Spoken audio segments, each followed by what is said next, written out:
From the macabre minds of Laughing Devil Production comes another story from the Nightshade Diary. You know what that means. Check under the bed and make sure no one or nothing is there.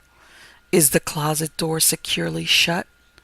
Then leave your disbelief behind, amp up your imagination, and hang on tight for another ride into terror and mystery.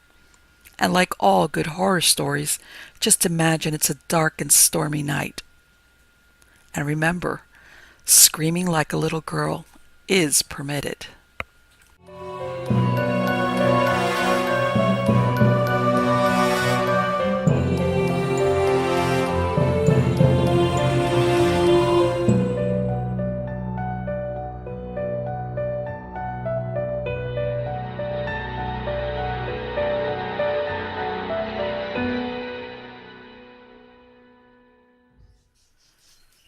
In the Pines by Karl Edward Wagner. Karl Edward Wagner is one of the most accomplished prose stylists among modern writers of horror and supernatural fiction. Among contemporary practitioners of the ceremonial ghost story, in the opinion of Twilight Zone magazine. Karl Edward Wagner is unusual in combining the psychological realism of Ramsey Campbell with the hierophantic pomp of a bishop in a play by Jean Genet. This is one of his finest, most sophisticated ghost stories. Prologue. There is an atmosphere of unutterable loneliness that haunts any ruin. A feeling particularly evident in those places once given over to the lighter emotions. Wander over the littered grounds of an abandoned amusement park and feel the overwhelming presence of desolation. Flimsy booths with awnings tattered in the wind, rotting heaps of sun-bleached papier-mâché, crumbling timbers of a roller coaster thrust upward through the jungle of weeds and debris, like ribs of some titanic unburied skeleton. The wind blows colder there, the sun seems dimmer, ghosts of laughter, lost strains of raucous music can almost be heard. Speak and your voice sounds strangely loud, and yet curiously smothered. Or tour a neglected formal garden, with its termite-riddled arbors and gazebo. The lily pond is drained, choked with weeds and refuse. Only a few flowers or shrubs poke miserably through the rank undergrowth. Dense cloths of weeds and vines overrun the paths and statuary. Here and there a shrub or rambling rose has grown into a wild, misshapen tangle.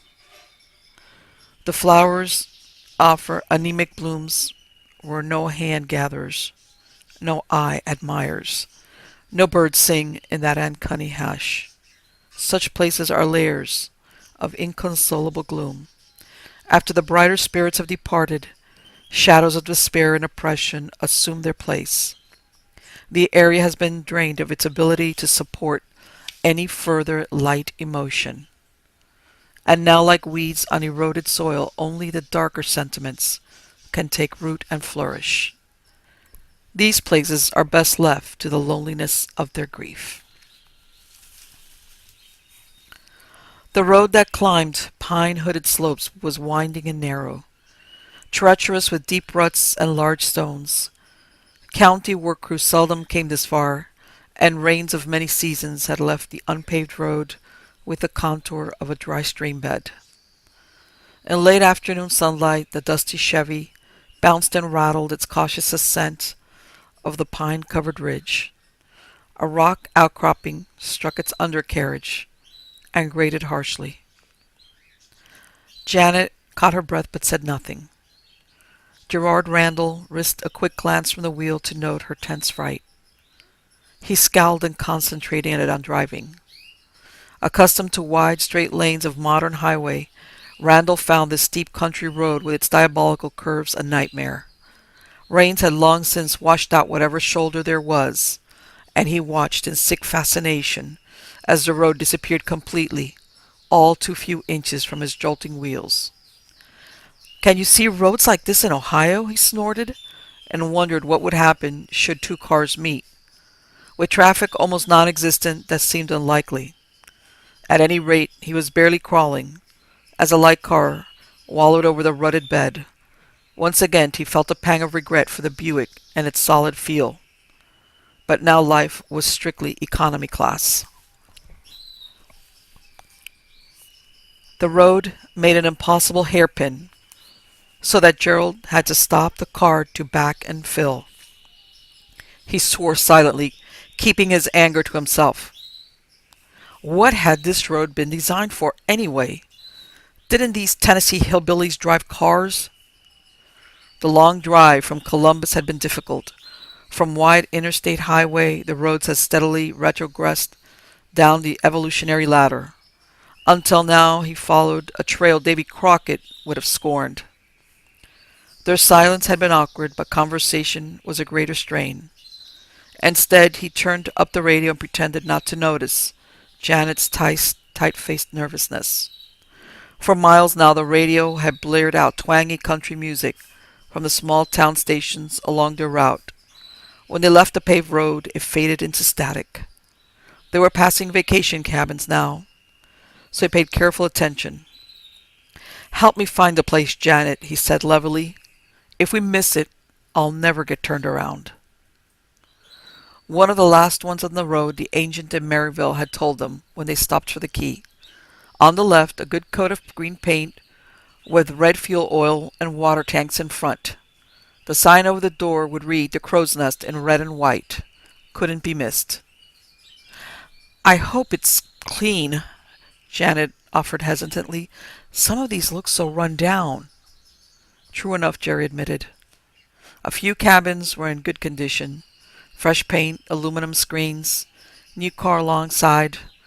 But most were half fallen apart, sagging wooden boxes perched on precarious stilts along the steep mountainside. A few had tumbled down the slope, pitiful heaps of crumpled and rotting timbers. Not encouraging. He voiced his annoyance. "So most of these places are 50 years old? What did you think $75 a month will get you for a mountain cabin? In Gatlinburg, we pay this much for a night." Her face drew tighter, and her eyes looked damp. She was assuming her wounded martyr expression.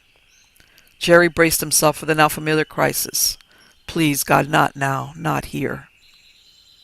"There it is," he pointed suddenly. "Let's see if there's room to pull off the road." Cautiously, he edged the Chevy into a parking area beside the cabin. Janet's face grew keen with interest. "It doesn't look too bad," she observed hopefully. Jerry eyed the structure in quick appraisal. No, it doesn't," he conceded, "at least from the outside." The Crow's Nest was a typical mountain cabin from the early 20s. Days when this had been a major resort area. It clung to the steep slope with one end resting on the bank just below the road, while an arrangement of wooden posts supported the sections jutting out from the mountain.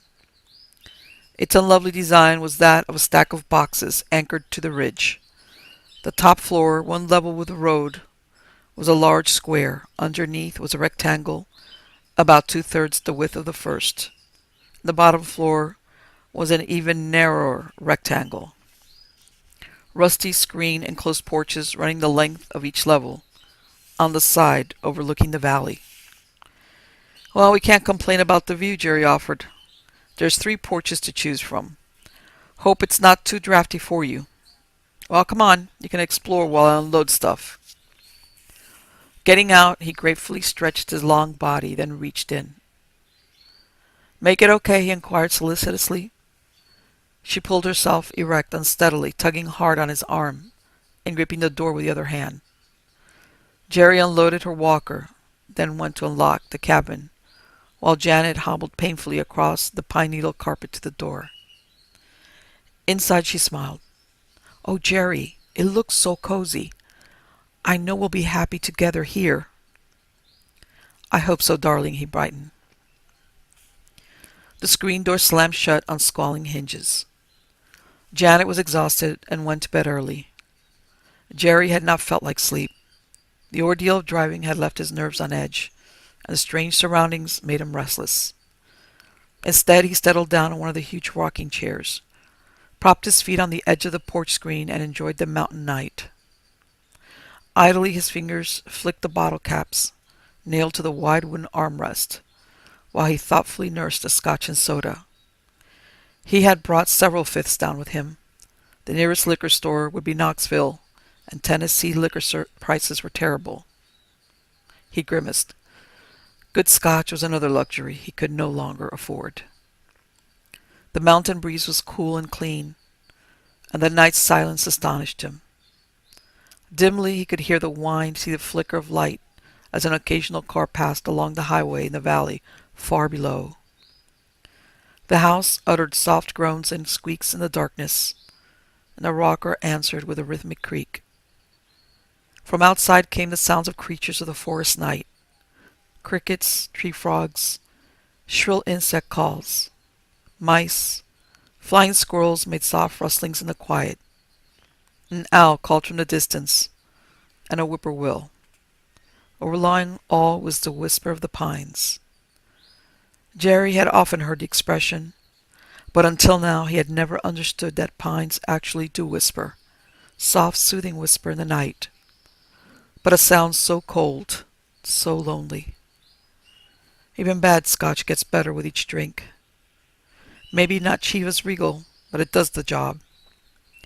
Jerry rocked softly, sipped slowly, glass after glass. The night was soothing.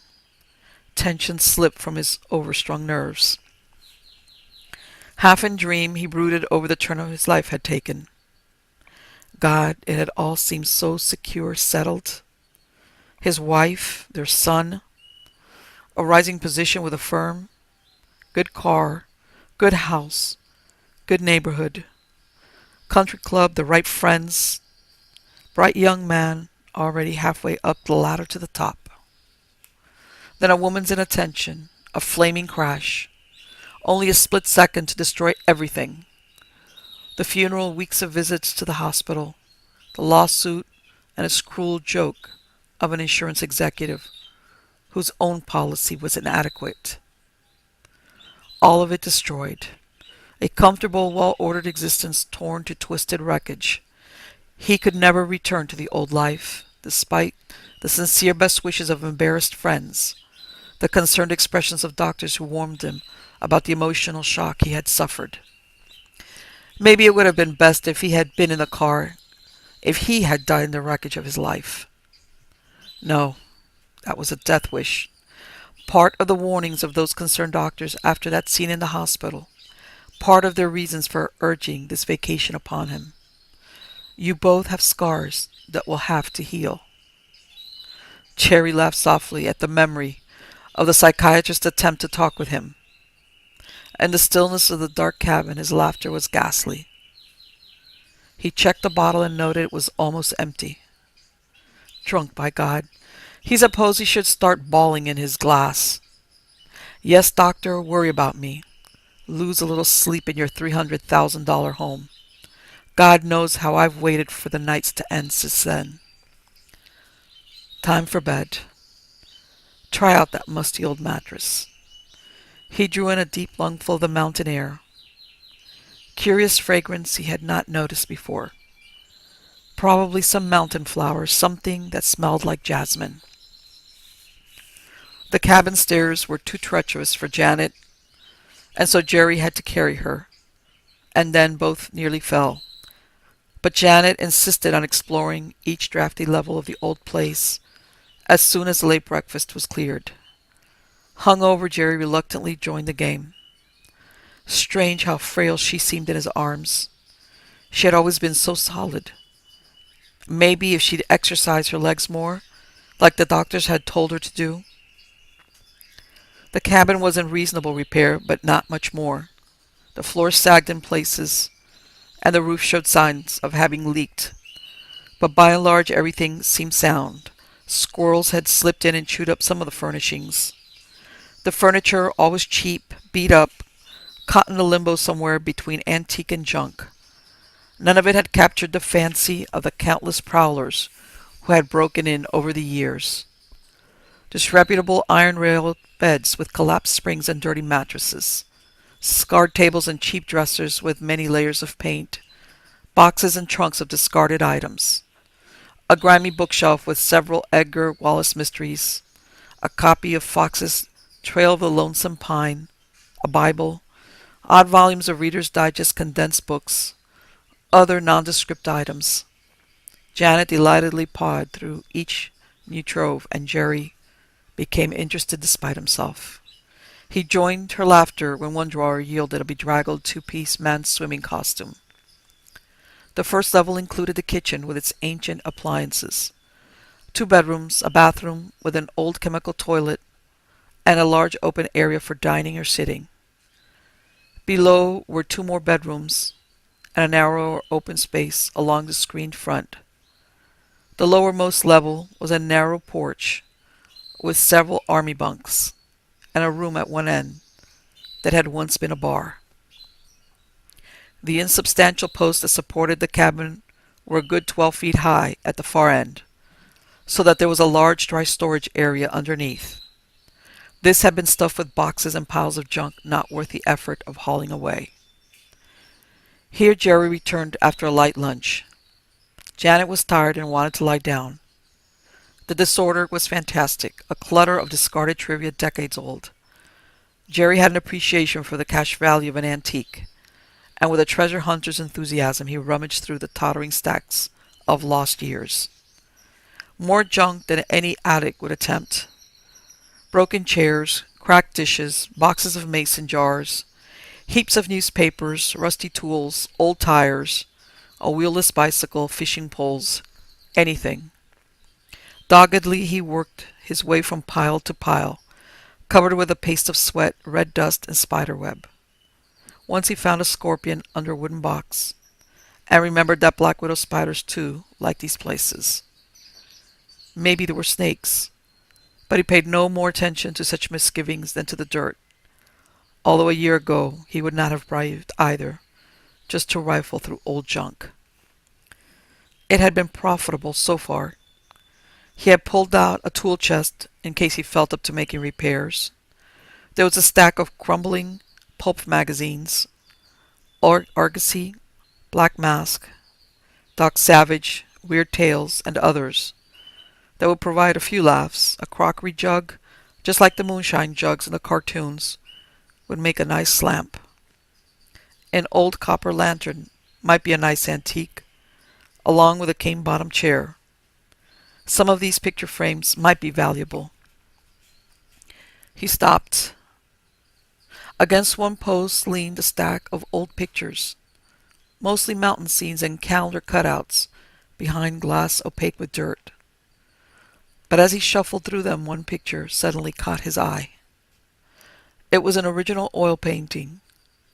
He saw on closer examination and did not look quite finished. For a moment he remembered stories of undiscovered masterpieces, but laughed the thought aside. Carefully he blew away loose dust. Sandwiched between several larger frames, the canvas was undamaged. Critically, he held it to the yellow sunlight. The picture caught him, drew his attention in a manner he had never experienced. Inexplicable. Art had never meant anything to him, aside from a few tasteful reproductions dutifully purchased to fill wall space. A woman's portrait, nothing more, curiously blurred as if the oils were somewhat translucent.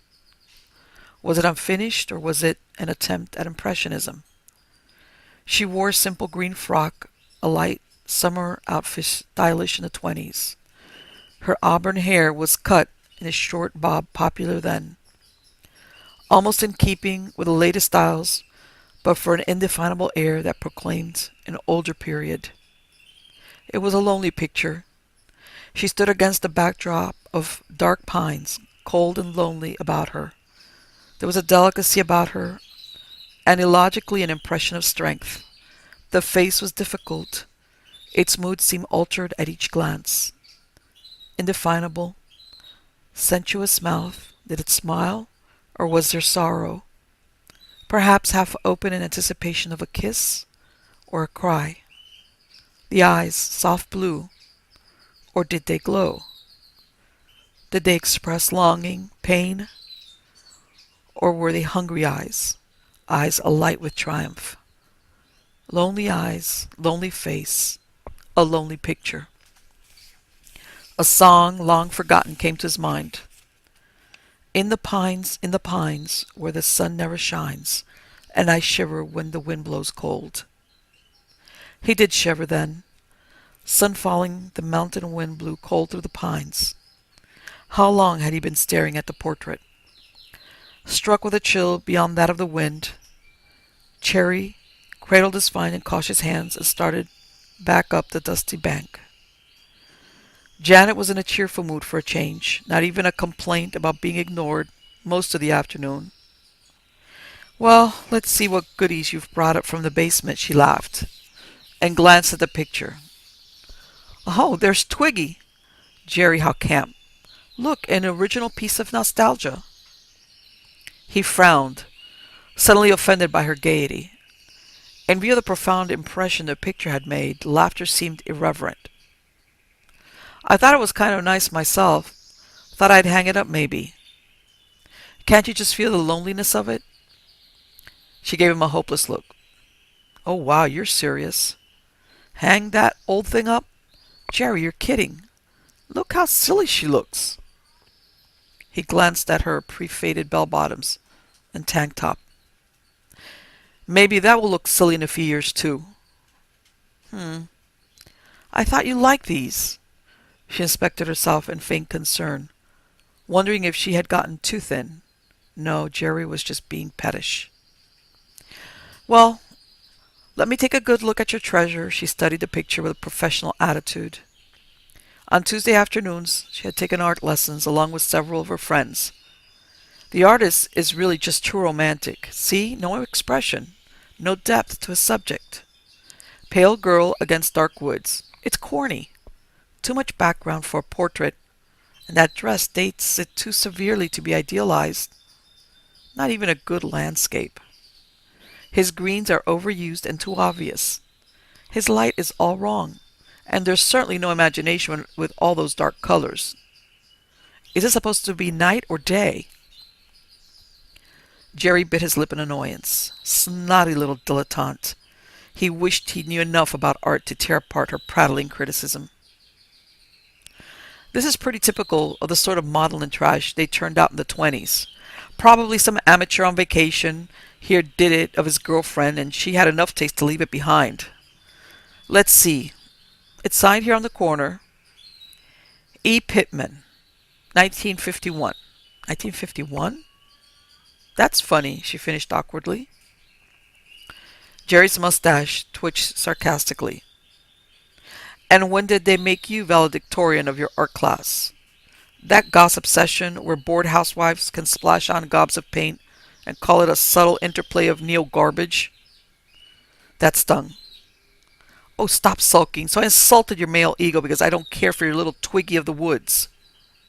Because you're too damn insensitive to get into the mood of this painting. Why had she gotten him so riled over an old picture? Because you don't feel the... Damn. How do art critics choose their phrases? Because you're jealous over a portrait of a beautiful woman. What the hell sense did that make? You're not hanging that piece of junk up here.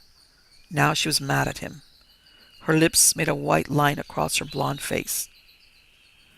No, I'm not. Not where you can sneer at her. I'll hang her up downstairs. Way downstairs, I hope, she shouted after him, close to tears now, and things had been going so well. Dinner had been awkward, both sheepish but sulking. Apologies meant but left unspoken, quarrels ignored but not forgotten. He left her fiddling with a portable TV afterward, making the excuse that he wanted to read without distraction. Downstairs he had replenished the old bar. The portrait hung against the wall, watching him. In cleaning it, he had noticed the name Renee, scrawled at the top. Maybe the artist's name? No, that was E. Pittman. Probably the title, then. Name suited her well. Mind if I have a drink, Renee? He murmured. Wife says I have a few too many a bit too often. Cliché for the day. Bitter hero drowns his grief in booze. The eyes stared back at him. In pity, loneliness, hunger. How lost she looked. Jerry flipped on the lopsided floor lamp and settled down to read some of the pulps he had resurrected. God, how ingenious the stuff was. Were people ever so naive? He wondered how James Bond would appear to readers back then. Bugs slipped through the rusty screen and swarmed to the light. Buzzed through his ears, plopped on the pages, fell in his drink. In vexation, he finally clicked the lamp off. His gaze was drawn back to the portrait, visible through the darkness by the glow of the bar light. He considered it with the careful patience 4 double shots of scotch can bestow. Who was she, this Renee? She seemed too real to be only an artist's imagination. But it was curious that an artist of the 50s should paint a girl of the 20s. Had she once sat here on this porch and listened to the same wind? This cold, lonesome wind in the pines? God. Getting sentimental from scotch. Mellow over a painting that a few months back he'd have laughed at. He closed his eyes wearily and concentrated on the night, letting its ancient spell wash over him.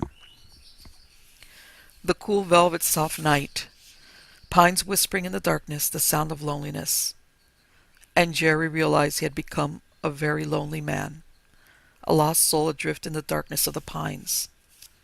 Again came the faint scent of jasmine, haunting perfume. Jasmine, antique like this cabin, worn by enchantresses of another age. Fragrance lingering from dead years. Delicate floral scent worn when beauty was caressed by silken gowns garlanded with pearls, glinted with lacquered nails.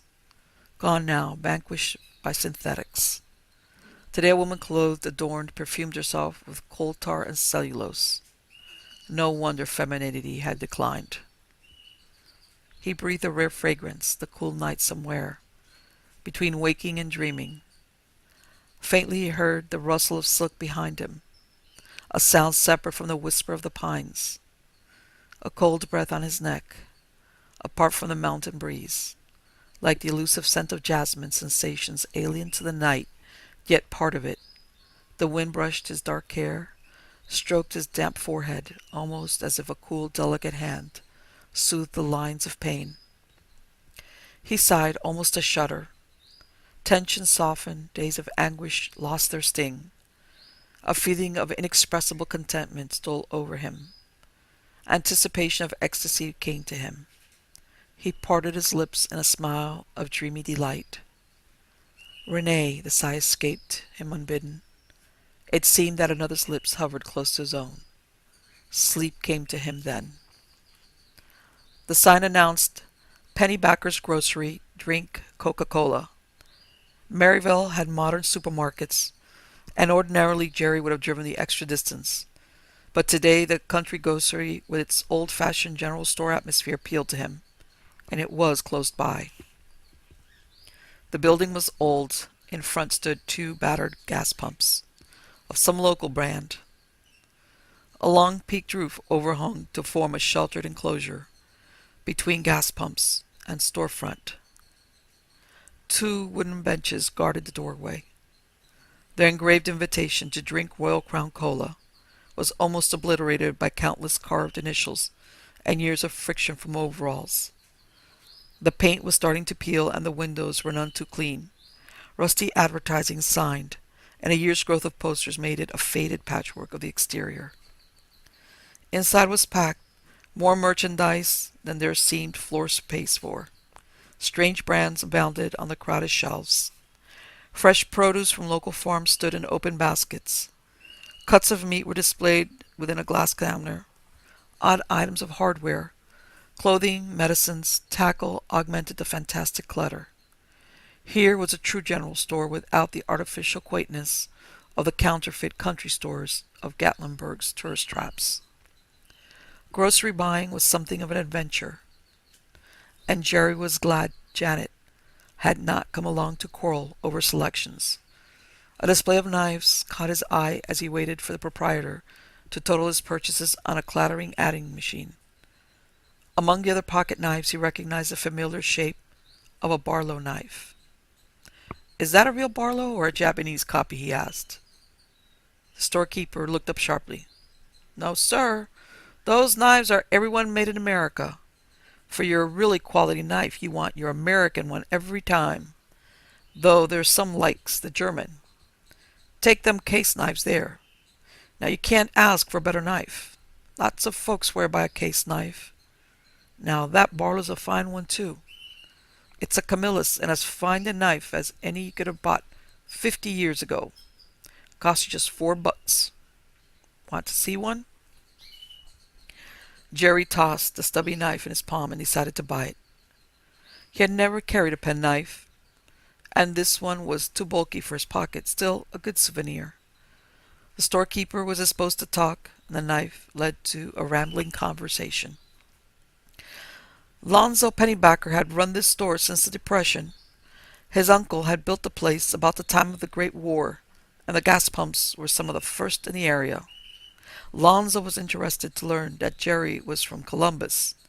Two of his cousins had family up around there, although he supposed Jerry would know them. No, Jerry guessed he didn't. Lonzo's expression was peculiar when Jerry mentioned he had rented the Crow's Nest. So they've got somebody to stay in the old Reagan place again, he reflected. Oh? Jerry's bushy eyebrows rose. Why do you say that? Is the place haunted or something? Pennybacker scratched his pointed chin pensively. Hants? No. Don't think you can say that rightly. Far as I know, nobody's ever seen no hants around the old Reagan place. If it's hants now, you could have seen as many as you'd care for in the old Griffin house. Everybody knew it was for sure haunted. Course, it burned down in '61. No, as far as I know, the Reagan place ain't haunted. It's just what they call unlucky. Unlucky? How do you mean that? Jerry wondered if he should laugh. Lonzo finished packing the groceries before answering. Well, sir, I was just through schooling back in '22 when David Reagan built the Crow's Nest. He was a mine owner out of Greenville and a wealthy man as we counted them in those days. Built the place as a honeymoon cabin for him and his wife. Fine, handsome young lady, I can remember. She was maybe 20 years younger than David Reagan, he being in his 40s and sort of stout. Renee, though, what a mighty pretty-some girl. Renee? Renee, that was her name. Quite a looker. Wore her hair bobbed in those short dresses and all. A real flapper. Women around here was scandalized with all her city ways and manners. Men, though, liked her well enough, I'll tell you. Red hair and the devil in her blue eyes. Used to draw a regular crowd down at the hotel swimming pool when she'd come down.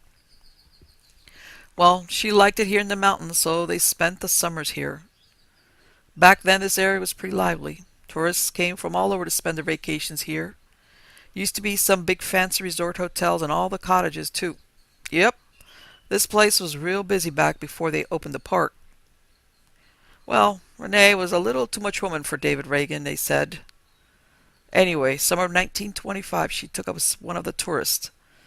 Good-looking fellow named of Sam Luddle, staying the summer at a resort hotel near here. Far as anyone can say, David Reagan must have found out about them. You know how gossip gets around. So one day, Renee just plain vanished. Before anyone really noticed she was missing, David Reagan, one night, drove his Packard off the side of the mountain. Remember seeing that one, threw him through the windshield and his head was just about cut loose. When Renee didn't show up, they got to searching for her, but nothing ever did turn up with that girl. Disappeared without a trace. Since David Reagan was known to have a mean temper and a jealous streak besides, folks sort of figured he found out about his wife and Sam Luddle, so he killed Renee and hid her body out somewhere in the mountains. All that pine forest. They never could find her. Some figured maybe she'd run off with Luddle, but he claimed he didn't know a thing. Anyway, he got chewed up by a bear out walking one night not long afterwards. So there wasn't nobody left who knew anything about the business. David Reagan had a brother who sold the cabin, and it's been passed around and rented ever since. And have there been stories since then of ghosts or something in connection with the place? Somehow the idea did not seem as absurd as it should have. Nope, can't say there was, acknowledged Lonzo, his expression guarded. Not much of anything unusual gone on at the Reagan place. Nobody's ever cared to keep the place for too long, for one reason or another. Still, the only thing you might call mysterious was that artist fellow back in the early 50s. Artist? What about him? Some New York fellow. Had some disease, I think. Kind of strange, crazy in the head, you could say, maybe. Anyway, he killed himself after living there a few weeks. Cut his throat with a razor.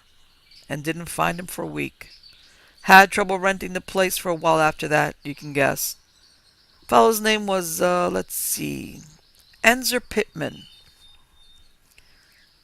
Janet seemed disgustingly solicitous during dinner, going out of her way to avoid mention of Jerry's long absence that afternoon. She had fixed with steak one of his favorites, and her eyes were reproachful when he gave her curt, non-committal answers to her attempts at conversation. If only she wouldn't be so overbearing in her attempts to please him, Jerry thought, then act like a whipped dog when he didn't respond effusively. Dutifully he helped her clear away the dishes, even dried while she washed. Afterwards she offered to play gin rummy, but he knew she really didn't like the game and declined.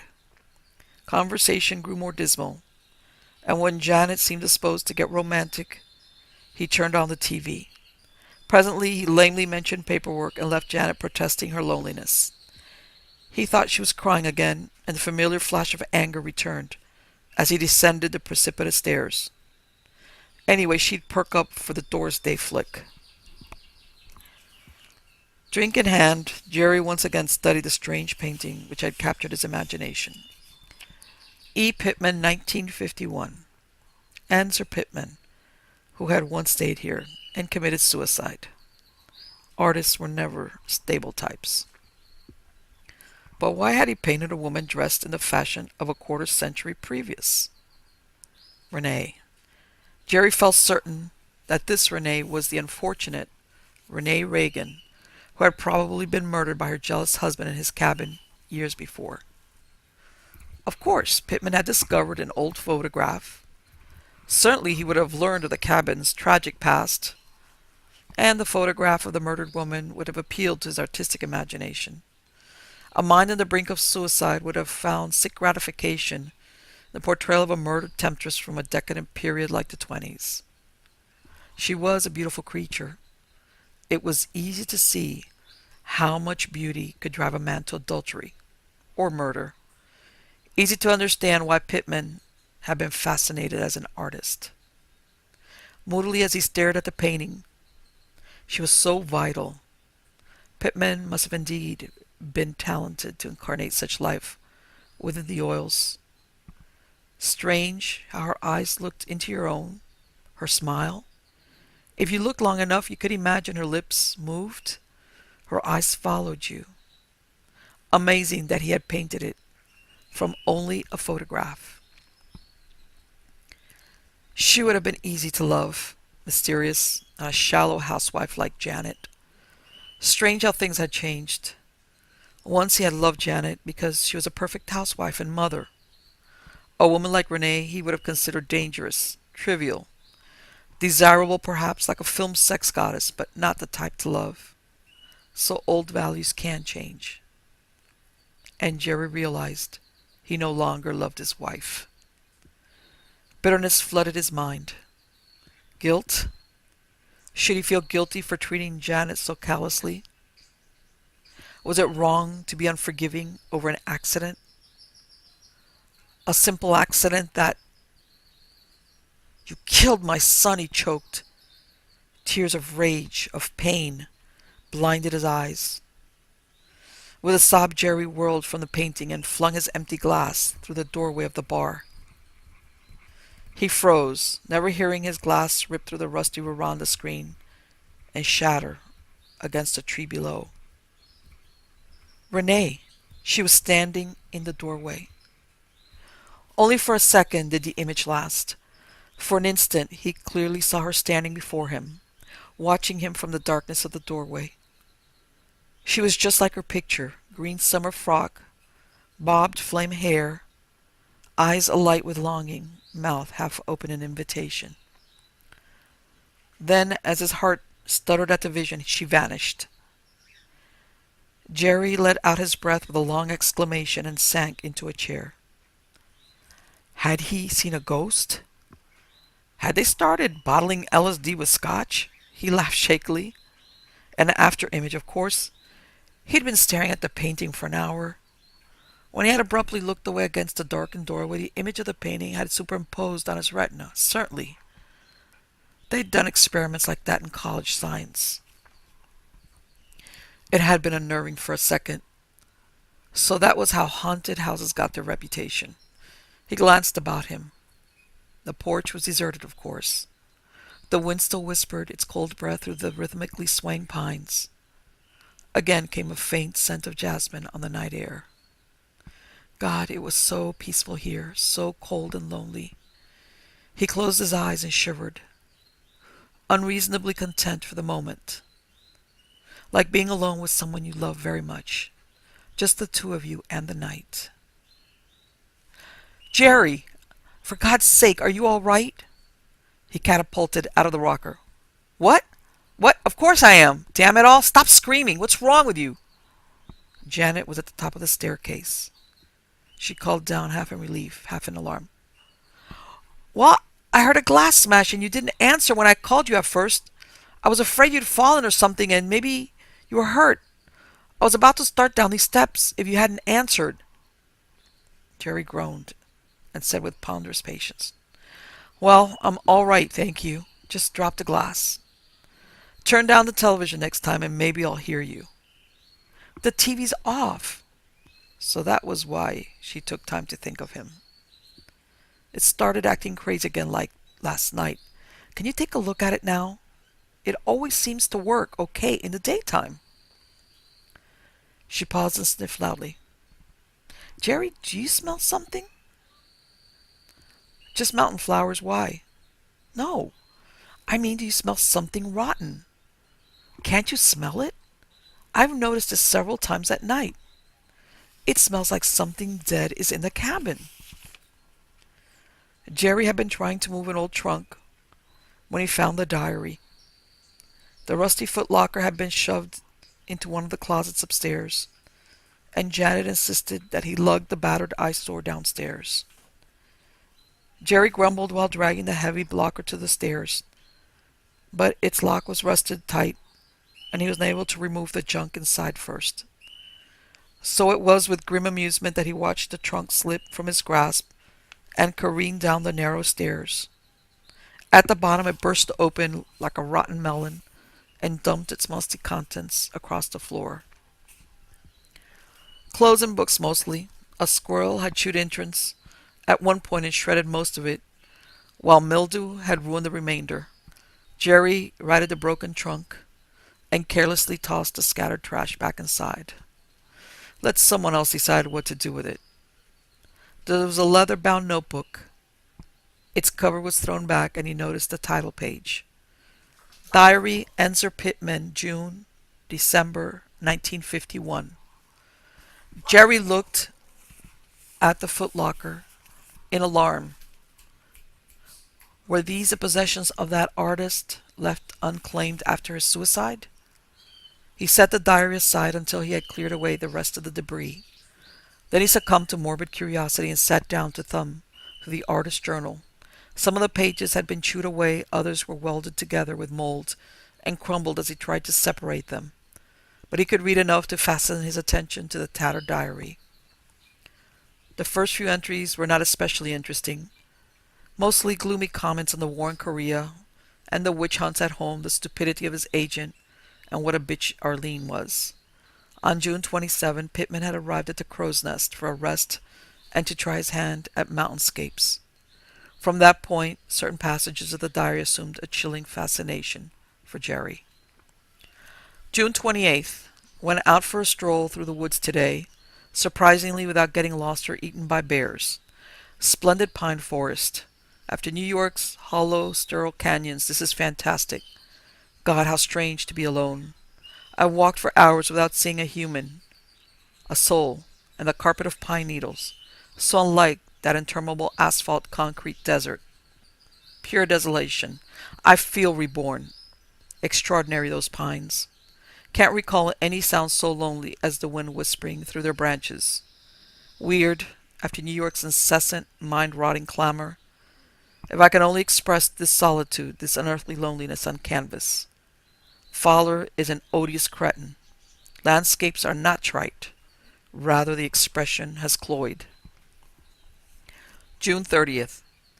Haven't found those flowers yet. Guess the night breeze carries the scent a long way. Didn't know jasmine grew here.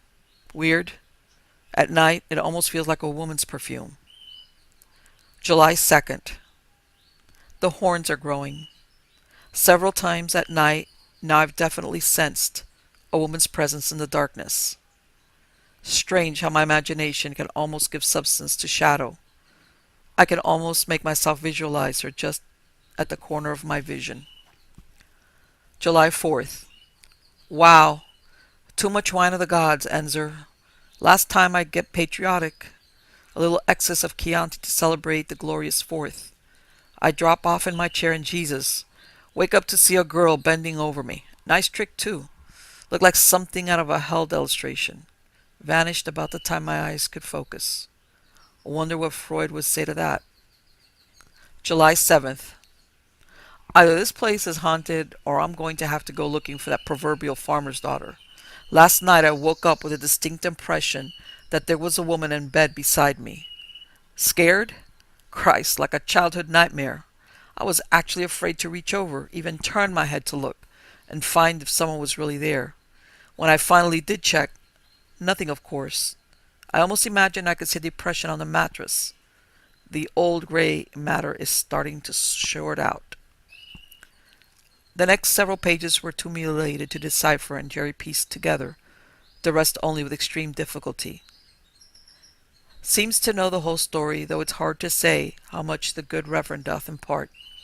Banner's a real character, strictly old-time evangelist. Mostly the same story as Pennybackers and the other loafers, except Reverend Banner seems to have known Luddle somewhat. Renee was a woman of Satan, but to him doubtless any fancy city woman would reek of sin and godlessness.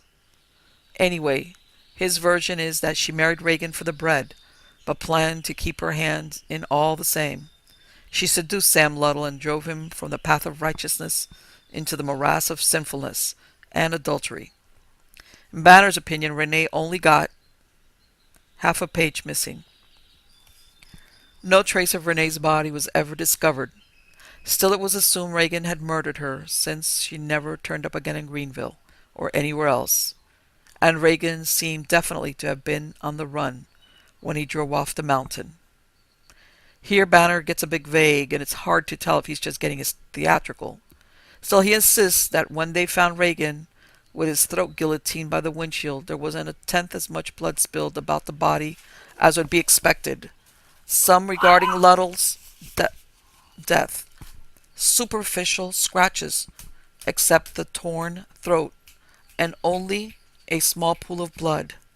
Banner doesn't believe the bare explanation. But I don't get what? Pages missing. Know whether my mind is going or whether this cabin is actually haunted. July 15th. I saw her again last night. This time, she was standing at the edge of the pines beyond the front door. Seemed to be looking at me. The image lasted maybe 15-20 seconds this time, long enough to get a good look. She's a perfect likeness of the description of Renee. This is really getting bizarre. I am quite sure whether I should be frightened or fascinated. I wonder why there haven't been any other reports of this place being haunted. July 16. I've started to paint her. Wonder what Fowler will say to a portrait of a ghost. It's getting easier now to see her, and she stays visible longer too. Maybe she's getting accustomed to me.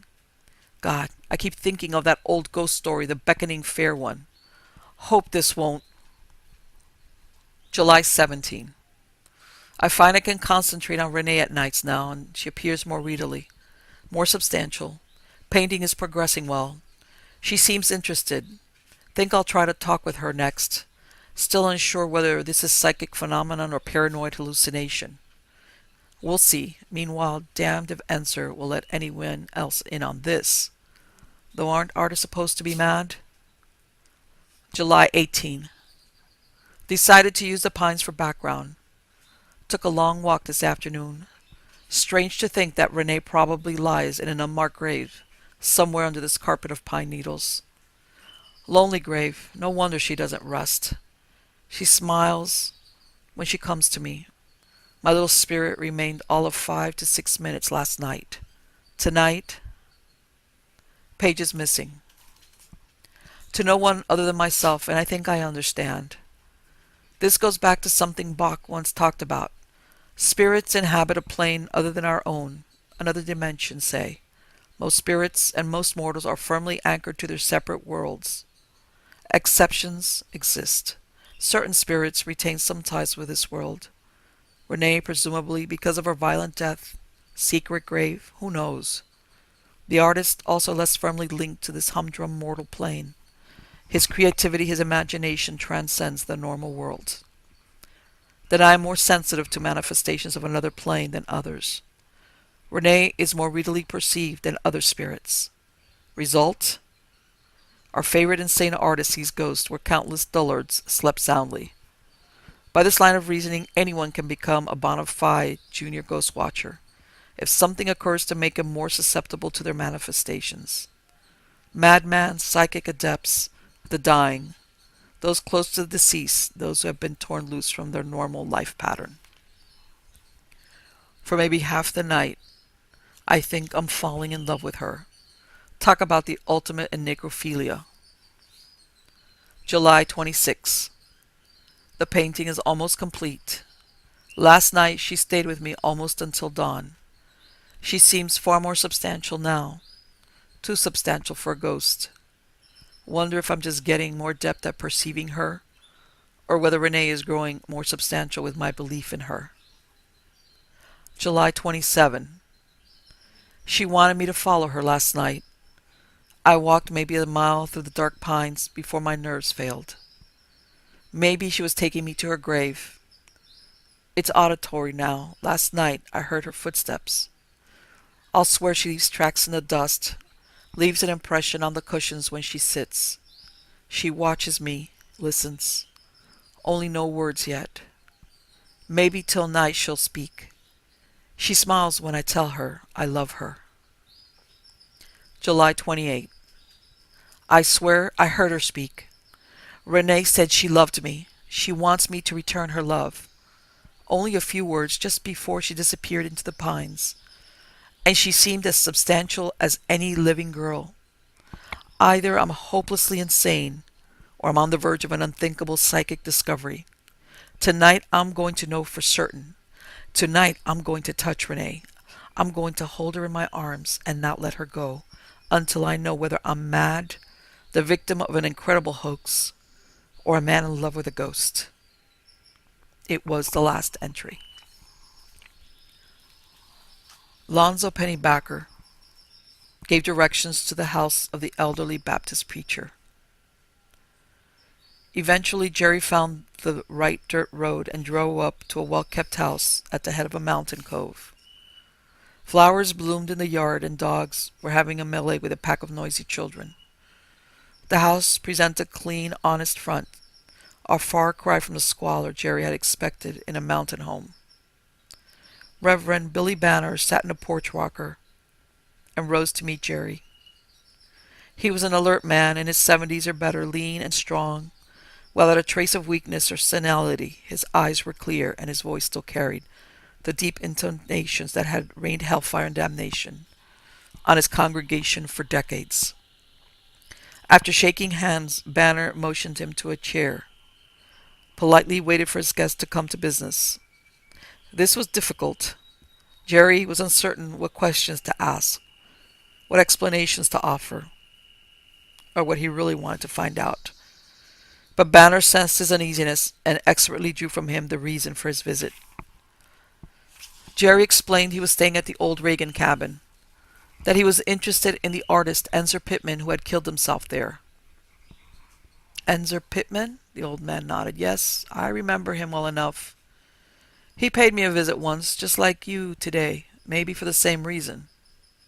Plunging on, Jerry asked about the history of the cabin, and was told little he had not already learned. Reverend Banner spoke with reluctance of the old tragedy, seemed to suspect more than he was willing to put into words. Do you have any idea what might have driven Pittman to suicide? Jerry asked finally. The preacher kept silent until Jerry wondered if he would ignore the question. Suicide? That was the verdict, sure enough. They found him, mother naked in bed, his throat tore open and a razor beside him. Been dead a few days. Likely it's been done the last of July. No sign of struggle, nothing gone, no enemies. Artists are kind of funny anyway. Some claimed he had cancer. So maybe it was suicide like the coroner said. Maybe not. Wasn't much blood on the sheets for a man to be cut like that, they tell me. All the same, I hope it was suicide, not something worse. I thought suicide was the unforgivable sin. There's nothing worse. Banner looked at him shrewdly. Maybe you know what I mean. The Bible talks about witches and ghosts and a lot of other things we think we're too wise to believe in today. That Renee Reagan was a daughter of Satan, sure as I'm sitting here remembering her. Well, I'm an old man, but no one's ever called me an old fool, so I'll just stop talking. Feeling uncomfortable without knowing why, Jerry thanked the preacher and rose to go. Reverend Banner stood up to see him off, then laid a sinewy hand on his shoulder at the edge of the porch. I don't know just what sort of trouble you got that's bothering you, son, he began, fixing Jerry with his keen eye. But I do know there's something about the old Reagan place that gets to some kind of people. If that's the way it is with you, then you better get back to where it is you come from. And if you do stay on here, just remember that evil can't harm a righteous man so long as he denies its power and holds to the way of our Lord Jesus Christ and his gospel. But once you accept evil, once you let evil into your life and permit its power to influence your soul, then it's got your body and soul, and you're only a plaything for all the devils of hell. You've got that lost look about you, son. Maybe you can hear that hell-bound train a-calling to you. But don't you listen to its call, son. Don't you climb on board. With a strange mixture of dread and anticipation, Jerry broke away from Janet's mawkish attempt to make conversation and retired to the lower veranda for the evening. All afternoon he had thought about returning to Columbus, forgetting this mystery, yet he knew he could not. For one thing, he had to stay until he could be certain of his own sanity. Barring madness, this entire uncanny business must either be a hoax or genuine. If it were an elaborate hoax, Jerry wanted to know who, how, and why. And if the cabin was haunted, he had to know. But it was deeper than the simple desire to explore an occult phenomenon. Renee, whoever, whatever she might be, held a profound fascination for him. Her image obsessed him. He thought of this passionate, exotic woman of another era. Then there was Janet. Bitterness returned, and again the memory of the sun and the ordered world her moronic carelessness had torn from him. Right now, she was sitting like a mushroom, spellbound by that boob tube, never a concern for her husband's misery. His thoughts were of Renee when sleep overcame him. In dream he saw her drift through the screen door and greet him with red-lipped smile. She was so vivacious, so desirable. Pittman's painting had held only the shadow of her feline beauty. Gracefully she poured 2 fingers of Jerry's scotch and tossed it down neat, eyes wide with devilish challenge. Bringing the bottle with her, she took the chair beside his own. Her long fingers cozily touched his arm. Nice of you to offer a lady a drink, she grinned impishly. Good scotch is so hard to get now. Been saving this stuff in your cellar since before Volstead, or is this just off the boat? Oh, the prohibition's been repealed for years now, Jerry heard himself say full dully, as if in a dream. It was a dream. Renee cast no reflection in the barroom mirror. Sure, honey. She laughed teasingly. Say, lover, you look all down in the dumps tonight. Care to tell a girl all about it? And Jerry began to tell Renee the story of his life. As the night grew deeper, he told her of his struggle to become successful in his work, his efforts to build a position for himself in society, his marriage to a woman who couldn't understand him, his son for whom he had hoped everything, Janet's accident and the death of all his aspirations. Quietly she listened to him, eyes intent with sympathy. God, why couldn't Janet ever show such feeling, such interest? Always too busy feeling sorry for herself. When he finished, mechanical sobs shook his angular frame. Renee expressed a wordless cry of concern and laid a white arm around his shoulder. Hey, come on now, Jerry. Get it all out of your system. You've really had a tough break or two, but we can work it out now, can't we? Here now, think about this instead. She slithered onto his lap and captured his lips in a long kiss. Somewhere in the kiss, Jerry opened his eyes. With a gasp, he started from his chair. No one was there, of course. God, what a dream! His lips felt bruised and naturally cold. Even her kiss had felt real. Got to go easy on the bottle. Still, if this was DT's, it was pleasant enough. God, had he ever carried on, that psychiatrist would have had a picnic. He reached for the scotch. Empty. Had he that much to drink? No wonder the dream. Was it a dream? Jerry looked about him suspiciously. The chair beside him seemed maybe closer, although he really hadn't noticed it earlier. An empty glass on the floor, but maybe he'd left it there before. That peculiar scent of jasmine again. Wonder what perfume Renee had worn? Observed. It was mountain flowers. He touched his lips and there was blood on his fingers. I'm going out for a walk, he told Janet after breakfast. Can't you stay around here today for a change? She asked wistfully.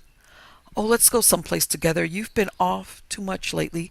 I hardly get to see you. And it's so lonely here without anyone around.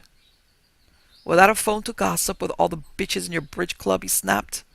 Well, I'm not sitting on my ass all afternoon watching television. You want company, then walk along with me. Jerry, she began shakily, you know I can't. No, I don't know. The doctors say you can walk whenever you want to. You're just so content playing the invalid you won't even try to walk again. Her eyes clouded. Jerry, that was cruel. The truth, though, wasn't it? He exploded. Well, damn it. Snap out of it. I'm getting disgusted with waiting on you hand and foot. Tying myself down to someone who can't stop feeling sorry for herself long enough to... Jerry! Janet clenched her fist. Stop it! What's happening to us? For the last several days, you've been getting even sharper with me. You shun me, avoid my company, like you hated me. For God's sake, Jerry, what is the matter? He turned from her in wordless contempt and strode off into the pine forest. She called after him until he was beyond earshot. The pines. How restful they were after her miserable whimpering. The dense shade, the deep carpet of fallen needles choked out undergrowth. The dark, straight trunk stabbed towards the sunlight above, leaving a rough shaft branchless for dozens of feet. It was so pleasant to walk among them. The needles were resilient carpet that deadened all sound. The trunks were myriad pillars to support a vaulted ceiling of swaying green boughs. It was eerie here in the pines, so unlike a hardwood forest, alive with crackling leaves and a wild variety of trees and underbrush. The pines were so awesome, so ancient, so desolate. The incredible loneliness of the twilight wilderness assailed Jerry, and strangely soothed the turmoil of his emotions. The restless wind moved the branches above him in ceaseless song, sighing, whispering pines. Here was the sound of loneliness. Again Jerry recalled the old mountain folk tune. The longest train I ever saw was 100 coaches long, and the only girl I ever loved was on that train and gone. In the pines, where the sun never shines, and I shiver when the wind blows cold. What was happening to him? A year ago he would have laughed at the absurd idea of ghosts or haunted houses. Had he changed so much since then? Since the accident? No, this couldn't actually be happening to him. He must try to examine all the facts with the same clear, down-to-earth attitude he formerly would have taken. He had come here with his nerves in bad shape, on the verge of a breakdown. The doctors had implied. Then he'd found an unusual painting and read through the diary of a deranged artist. Nerves and too much scotch had got the best of his disordered imagination, and he had assumed the same delusions as poor Pittman. Add to that the stories of the place he had gleaned from the locals, and his newborn romantic streak had run wild, to the point he was sharing Pittman's own mad hallucinations. Similarities were not surprising, and the circumstances that induced the delusions were the same, and he had Pittman's notes to direct him. Besides, if the Reagan place were haunted, why had no one else seen anything out of the ordinary? Pittman, in his egotism, had claimed his artistic soul made it possible for him to perceive what lesser minds had missed. But Jerry had no artistic pretensions or illusions of paranormal talents. Pittman had suggested that someone might become susceptible to the spirit world if he had somehow become alienated from his normal plane of existence. Jerry shrugged mentally. Perhaps then he had become receptive to the other world, when the protection of his safe middle-class existence had collapsed about him. But now he was accepting the logic of a suicide. He paused in bewilderment. The pine forest had suddenly assumed a sense of familiarity. Curiously, Jerry studied his surroundings. Then it occurred to him. Granted the passage of time, this section of the forest resembled the background in the painting of Rene. He had half assumed Pittman had done a stylized portrait, rather than its actual landscape. How odd to happen upon the same grove of pines, and then to recognize it from the painting. Why had Pittman chosen this particular section of the pines? Probably he had simply wandered to the spot just as Jerry had done. Still, perhaps there was something that made this spot especially attractive to the artist. Jerry stood in silence. Was it imagination again? Did the sun seem to shine less brightly here? Did the pines seem to loom darker with a shadow of menace? Was the whisper of the pines louder here? And was there a note of depravity in the loneliness of the sound? Why were there no cries of birds, no sounds of life, other than the incessant murmur of the brooding pines? And why was there a bare circle of earth where not even the pines grew? Jerry shivered. He hurried from the spot, no longer so certain of his logic. Janet was sulking when Jerry returned, and they studiously avoided each other for the remainder of the day. Monosyllables were exchanged when conversation was unavoidable, and whatever went through the mind of either was left to fester unexpressed. Mechanically, Janet prepared dinner, although neither felt like eating. "I can't take this," Janet finally blurted. "I don't know what's happened to us since we got here, but we're tearing ourselves apart. This just hasn't worked for us, Jerry. Tomorrow I want to go home." Jerry sighed ponderously. "Now look, we came here so you could rest, and now already you want to go back? Jerry, I can't stand it here. Every day I felt you grow further and further away from me. I don't know if it's just this place or if it's us, but I do know we've got to leave." "We'll talk about it in the morning," he said wearily and stood up. Janet's lips were set. "Right. Now go downstairs and drink yourself to sleep. That's the pattern, isn't it?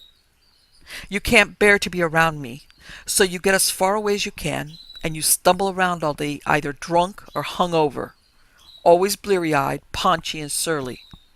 Jerry, I can't take this any longer." He retreated stolidly. Go to bed, Janet. We'll talk this over in the morning. Damn it, Jerry, I've tried to be patient. The doctors warned me you'd made an unhealthy adjustment to the accident. Just because you came out no worse than hungover. But if this doesn't stop, I'm going to ask for separation. Jerry halted. Angry retorts poised on his tongue. No, let her yell. Ignore her. Good night, Janet. He grated and fled downstairs. Angrily, he gulped down half a glass of straight scotch. God, this scotch was the only thing that held their marriage together. Made the situation tolerable, and he noticed his stock of scotch was just about gone. Divorce? Well, why not? Let the leech live off alimony for the rest of her years. It was almost worth paying to be rid of her. Let her divorce him then. She made a ruin of everything else, and his life might as well finish the job, right? Once again he thought of Renee. There was a woman to love, to desire. A woman who could stand on her own 2 feet, would return his love with full passion of her own. She and Janet shared their sex with no more in common than a leopardess and a cow. No wonder Pittman had fallen in love with his fantasy of Renee. Damn Janet. Damn the doctors. Bitching him about his emotional stability. So he drank more than he used to. So he maybe threw a scene or two. Maybe felt a little differently about things now. Well, it was a different world. A man was entitled to make adjustments. Maybe he needed a little more time. No, it wasn't his fault. The glass slipped from his shaking fist, smashed on the floor. Jerry pawed at it clumsily, cursing the spilled liquor. He'd fix another and clear up tomorrow. Dully he noticed another broken glass. When had he? It was late when Jerry finally drifted off to sleep, as had become his habit. Smiling, he welcomed Renee when she came to him. How strange to be dreaming, he mused. And yet, no, that it is a dream. Here again, darling. There was secret humor in her grave smile, and looking so sad again. What are we to do with you, Jerry? I so hate to see you all alone in a blue funk every night. The wife? Janet, the bitch, he mumbled thickly. She wants me to leave you. Renee was dismayed. Leave? I'm just getting so fond of you. Hey, lover, that sounds pretty grim. Brokenly, Jerry blurted out his anger, his pain. Told her of the lies and insinuations. Told her how hard it was to get through each day. How only a stiff drink and the memory of her smile could calm his nerves each night. Renee listened in the silence, only nodding to show she understood until he finished and sat quivering with anger. It sounds to me like you finally realized Janet has only been a nagging obstruction in your life, she observed. Surely you never loved her. Jerry nodded vehemently. I hate her. She smiled lazily and snuggled closer, her lips only inches from his own. What about me, Jerry? Do you love your Renee? His Renee? With all my soul, he whispered huskily. That's sweet. Renee held him with her glowing eyes. So you love Renee more than Janet? Yes, of course I do. And would you like to be rid of Janet so you could be with me? God, how I wish that. Her smile burned more confident. What if she died? Would you want Janet dead? Bitterness poisoned his spirit. Janet dead? Yes, that would be perfect. I wish you were dead so we could be together. Oh, sweetheart, Renee squeezed him delightedly. You really do love me, don't you? Let's kiss in our bargain. Somewhere in her kiss, the dream dissolved to blackness. From upstairs, a shriek of black terror shattered the stillness of the night. He started awake some time later, groggily rubbed his head while trying to collect his thoughts. What had happened? The dream. He remembered, and suddenly he had the feeling that something was wrong, dreadfully wrong. Strangely frightened, he staggered up the stairs. Janet! He called, his voice unnatural. Moonlight spilled through the rusty screen and highlighted the crumpled figure who lay in one corner of the room.